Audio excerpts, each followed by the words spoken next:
غسل جنابت ترتیبی کرنے کا پریکٹیکل طریقہ۔ سب سے پہلے آپ طہارت استبراء کریں۔ جب غسل واجب ہو، طہارت استبراء کرنے کے بعد آپ اپنے پورے جسم کو اچھی طرح دھو لیں، اور کوئی نجاست وغیرہ لگی ہے تو وہ دور کر لیں۔ وہ دور کرنے کے بعد آپ پانی سے ہٹ جائیں اور نیت کریں غسل جنابت ترتیبی کرتا ہوں، یہ کرتا ہوں واجب قربت عن اللہ۔ نیت کرنے کے بعد پانی سے نیچے ہیں، سب سے پہلے اپنا سر دھوئیں۔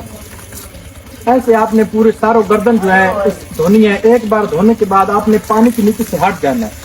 آپ پانی کے نیچے ہٹ گئے ہیں، دوبارہ اپنا دائیں سائڈ دھونے کے لیے پانی کے نیچے ہیں۔ اپنی دائیں سائڈ ایسے پانی ڈالیں اور ہاتھ آگے پیچھے ماریں، بغلوں کے نیچے ہاتھ ماریں، اور آپ کا پانی جو ہے یہ پاؤں کی ہتھیلی تک جانا چاہیے، اور پانی اس طرح آپ نیچے لے کے آئیں پانی کے نیچے، یعنی آپ کی پاؤں کی ہتھیلی جو ہے وہ بھی آپ کی دھلنی چاہیے، یعنی پوری ایک دفعہ دھونا واجب ہے۔ ایسے اوپر سے پانی ڈالنا ہے، آگے اور پیچھے پانی جائے تو آپ کا غسل درست ہوگا۔ اس کے بعد پانی کے نیچے سے پھر ہٹ جانا ہے، اور پھر آپ نے ایسے پانی کے نیچے آنا ہے اور بائیں سائڈ دھونی ہے۔ ایسے اوپر سے پانی آپ چادر کے نیچے ہوں گے، اوپر سے پانی ڈالنا ہے، بغلوں کے نیچے ہاتھ مارنا ہے، بازو دھونا ہے، آگے پیچھے پانی بے شک دوسری سائڈ جائے کوئی حرج نہیں ہے، ایسے پاؤں تک آپ نے دھونا ہے اور ہتھیلی بھی دھل جائے۔